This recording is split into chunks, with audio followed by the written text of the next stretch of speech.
check, 1, 2. Go! Curious about real estate? Yes! Then you've come to the right place. Get the knowledge you need. Get over the fear and get started. This is the Michael Quarles Real Estate Show with your host, Michael Quarles. Hello, everybody. Michael Quarles with the Michael Quarles Real Estate Show. Today we have a scenario question, and it is podcast 246. And remember, if you have a question, send it to me at support@michaelquarles.com. Also, if you're thinking about being coached in real estate investing, check our program out, and I will help. Here we go. Question or scenario question. I located a house, let's say $150,000 ARV. It has $35,000 in equity, needs no work. Seller decides to get rid of it for $115,000.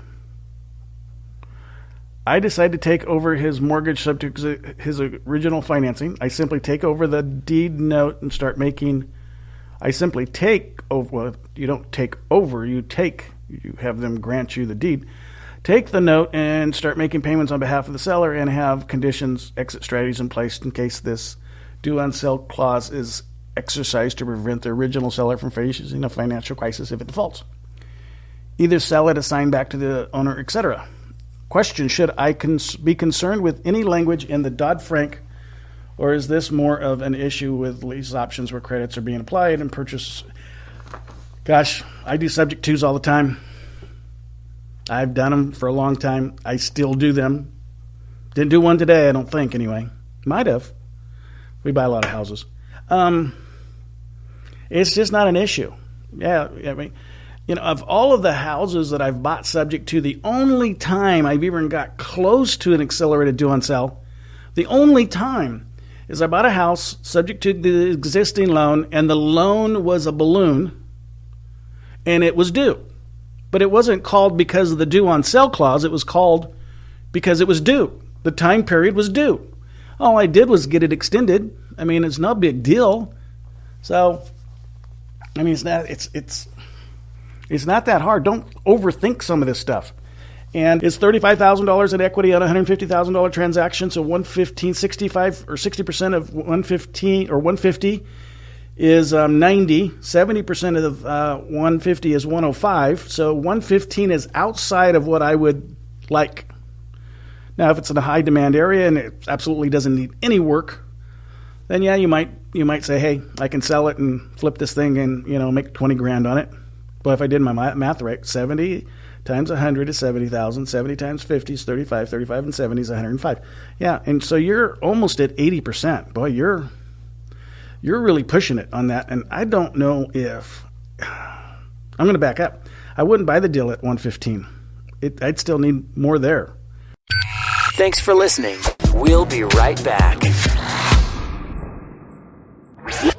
Are you running out of leads? It's time you tried Yellow Letters at yellowletters.com. Get motivated seller leads through yellow letters, postcards, zip letters, typed professional letters, greeting cards, door hangers, and business cards.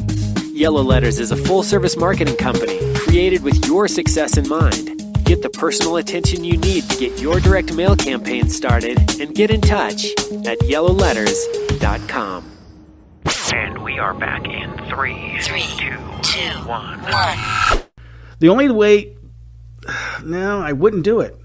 I guess you could do it if you had enough money in reserve that if they did call, and I've never had them call it, but you would convert this into a long-term passive and make some considerable money down the road, because you'd take your 115 loan, you would wrap it.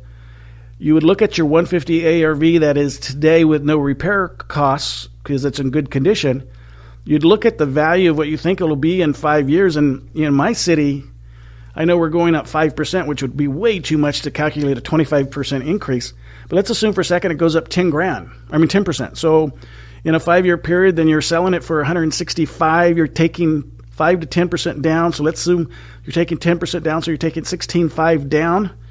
And now you're at 148,500. That's your loan. You're wrapping the 115 with a 1.5% mortgage on top of the underlying mortgage on a seller carryback wrap. And you've got some pay down differences going on because your mortgage is a 30-year with 30 years left. Your first mortgage is a 30-year but doesn't have 30 years left, so you have some pay down difference there. You have some interest difference because you're going to make a 1.5% interest on 115, and then you're going to make whatever it is, let's call it 6%, 7% on the difference between 115 and 138,500. So you're going to make some passive there, and then eventually they're going to pay you off, so they're going to give you another 33,500. So in a case like this, you could turn a deal that's not really a deal into about a $60,000 spread. So, but the component here is your ability, in case they do call, to satisfy that call. And at 80%, that ability is diminished unless you have some good cash reserves, because on a 65% loan-to-value loan or an equity position loan, you can go to a hard money lender and have them wipe out the underlying first. Well, of course, the hard money is going to be more expensive than your underlying first. However, that could be a way to morally and ethically do this deal. Unless you have the cash reserve, I wouldn't do it that way. But it is possible.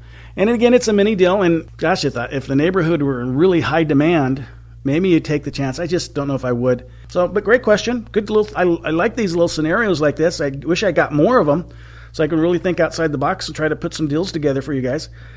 This. Yeah. It would be a great sub-2 seller wrap resale if you had reserves enough to protect the seller on a call. So yeah, I would do it that way. Absolutely. Well, this was a short call. I apologize, but it was a scenario question I was able to answer pretty quick.